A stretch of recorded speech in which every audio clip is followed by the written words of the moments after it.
Anime! That's time is now. Fall Anime Guide from TNIB, episode um 8. 8? 8. That's what we're covering? 8. Episode 8 of Goblin Slayer, episode 8 of JoJo Golden Wind. Goblin Slayer, let's go. It's fucking boring. Yo, so it wasn't boring, okay? The first 5 minutes were... Oh, you're right. The first 5 minutes of the episode are fucking wild. Yes. Oh my god. Yes.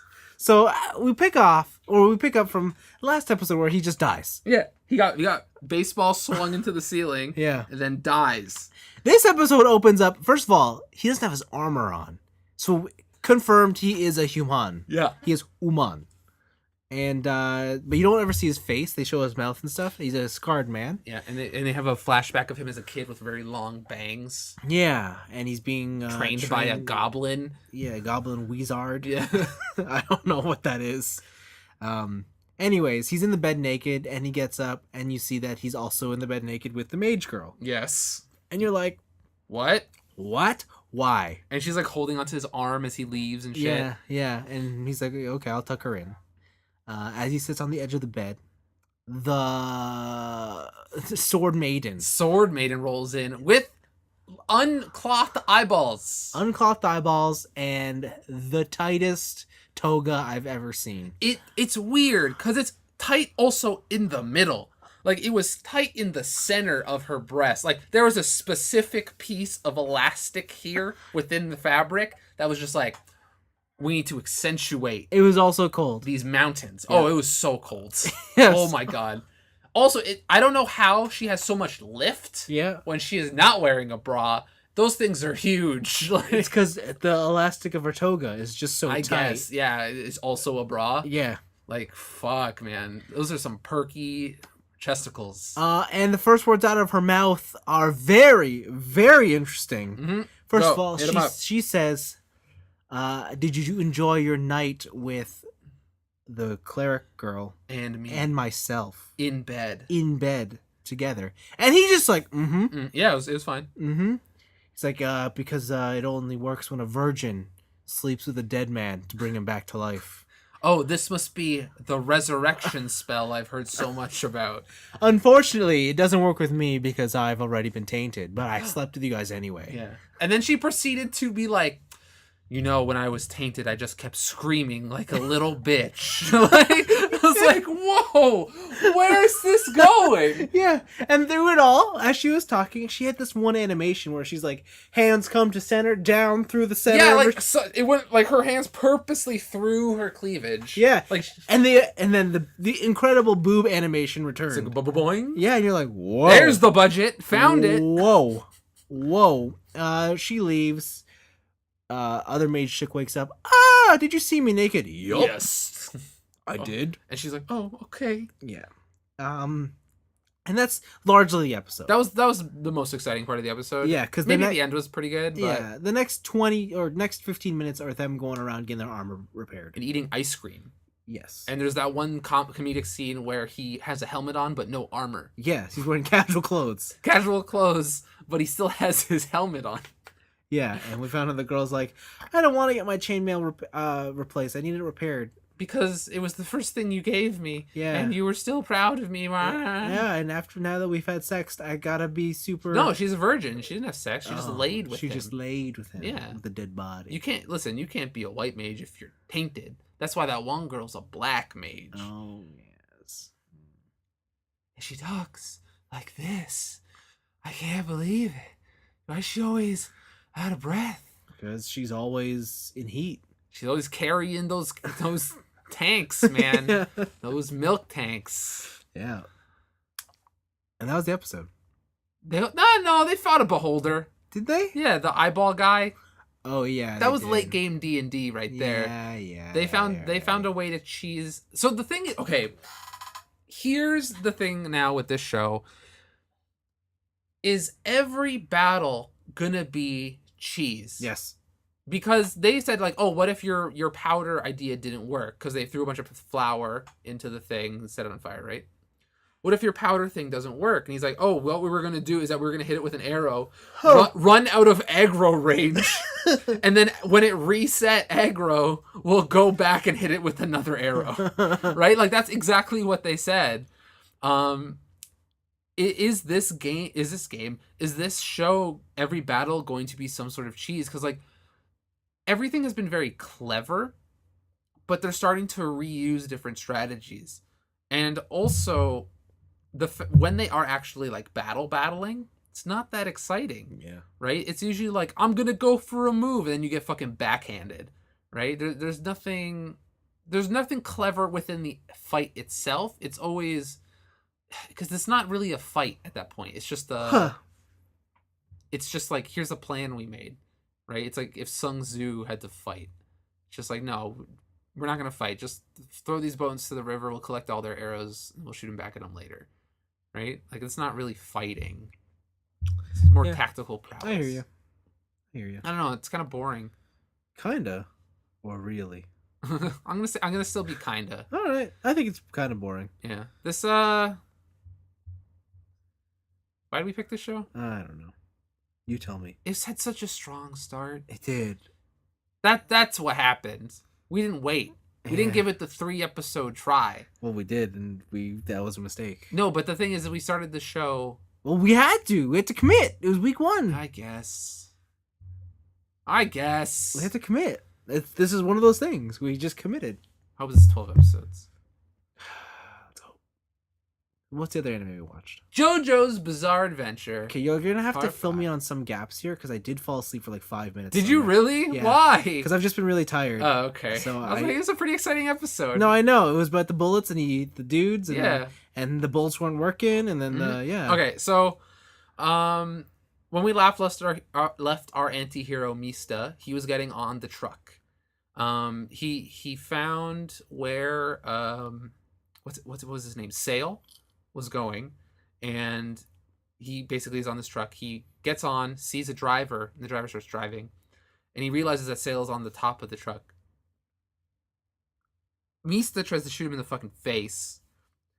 He does successfully shoot him in the head, but somehow the bullet didn't go in. Like, it didn't go all the way through. It like stopped at his skull. And he's like, what the fuck is happening? Yeah. Next, he shoots some more shots, and his Sale's stand, which we learn his name is Kraftwerk, deflects a bunch of them. Yeah. And he's just like, you're weak, you suck. Yeah.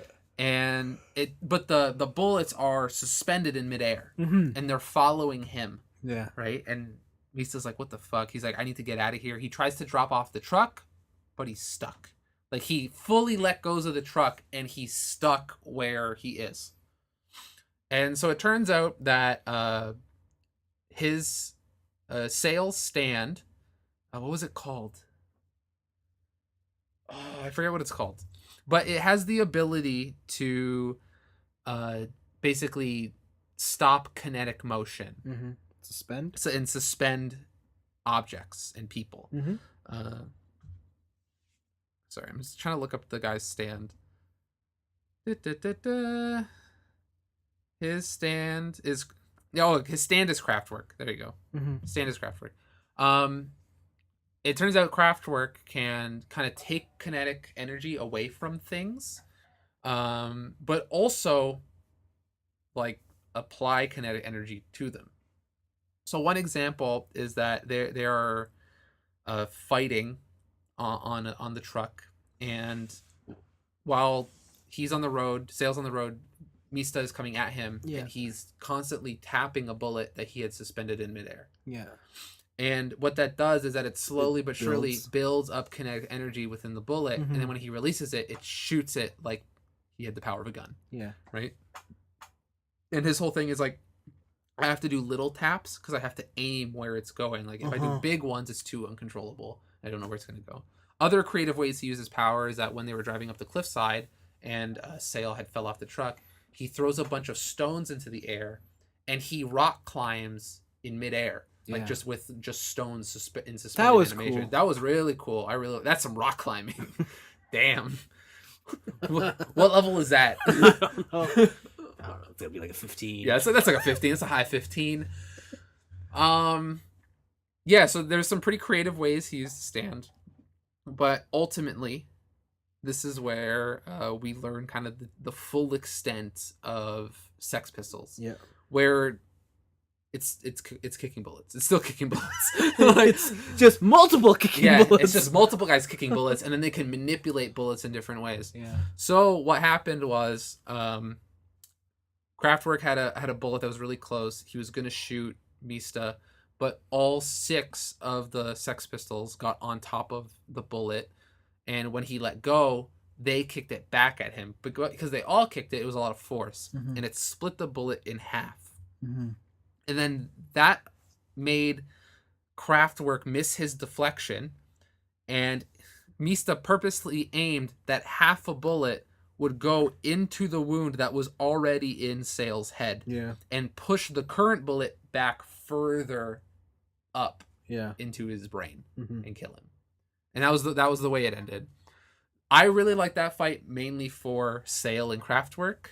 I do still think Mista's powers is a little lame, especially coming off of a Baccio that's just like ultimate utility. Yeah. Right? Yeah. I agree.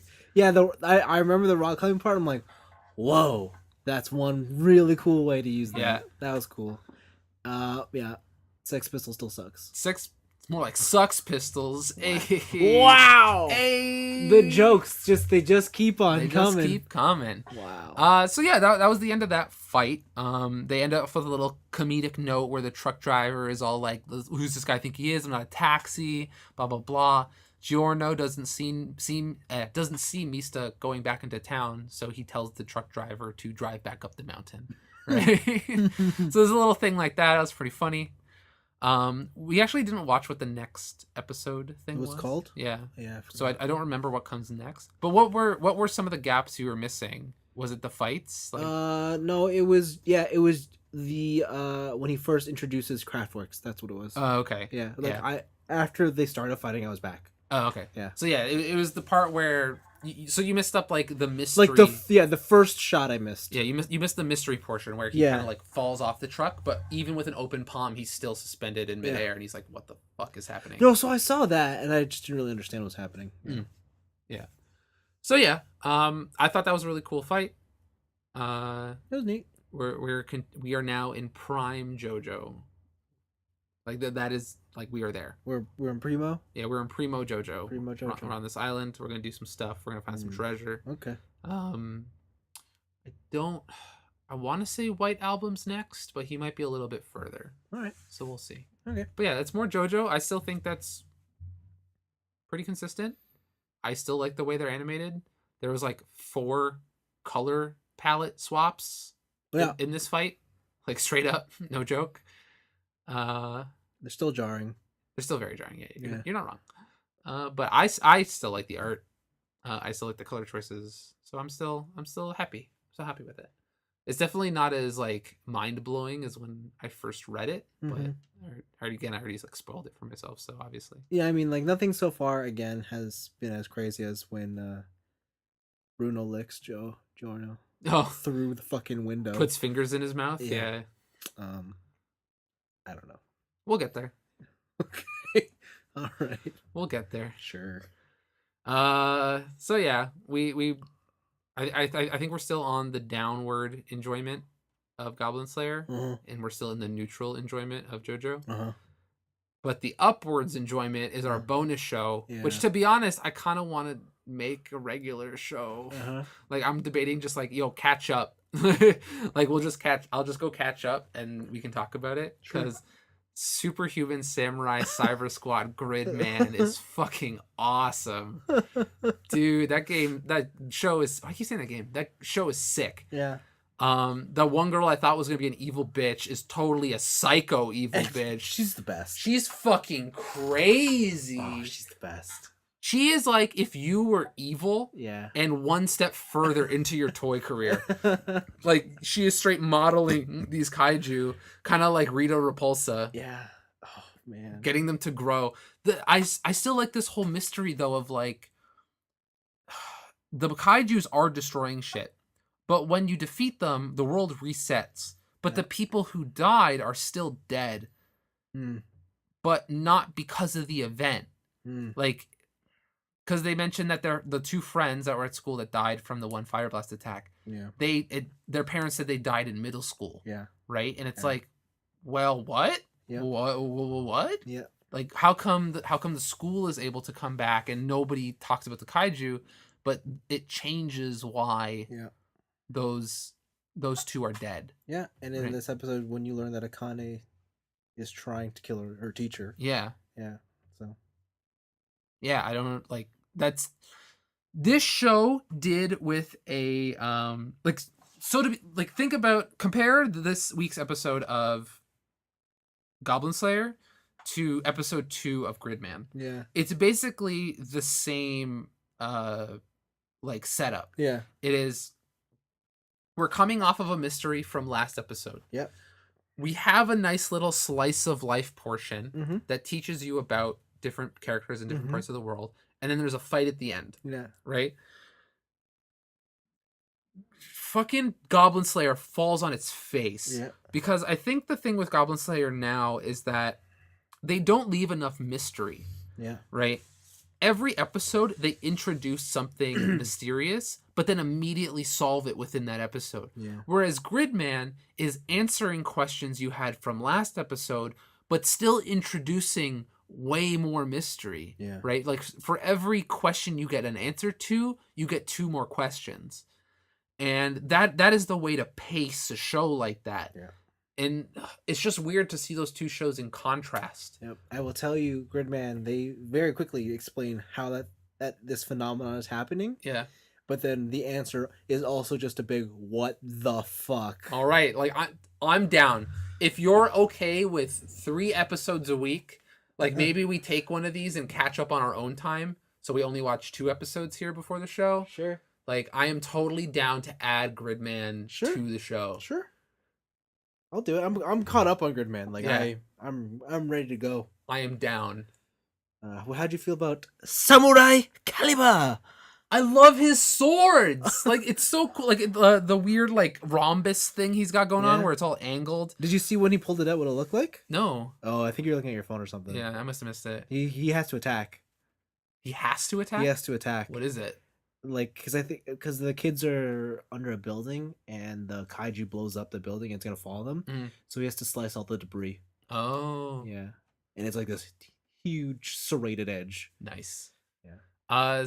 See his that I like his whole thing is he doesn't understand that his swords are wide as fuck and he keeps walking into the door Three Stooges style. Yeah, like that's really funny. Yeah. If you compare episode to episode, Gridman does everything Goblin Slayer does just exponentially better. Yeah. I don't know what Trigger had to save anime from. They're not saving anime. They're saving tokusatsu. They're saving tokusatsu. Yes. I don't know. Kamen Rider's been really good lately. I think tokusatsu is fine. Yeah. But they saved anime tokusatsu. Yeah, that's what they're saving. It's a very niche genre. Yeah. Sword. It's really cool, man. He turns into a sword. So Yeah. I assume the other 2 also turn into things at a certain point. Oh, you'll see. Okay. You will see. Yeah, dude, Gridman's sick. That girl is the best. She's crazy. Oh, she's fucking crazy.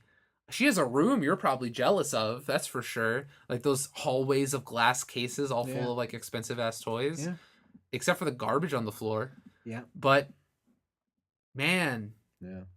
Also, like, I don't understand that house. Mm. Because, like, you get basically a tour of some of the hallways. Yeah. And then her room is, like, the length of the house. And you're like, what is happening? Yeah, don't worry. It makes sense in the end. I guess. Just the alternate dimension. You'll see. Okay. You'll see. So, yeah. She's just full of garbage. She's literally a garbage person. And she surrounds herself with garbage, literally. Yeah. So, yeah.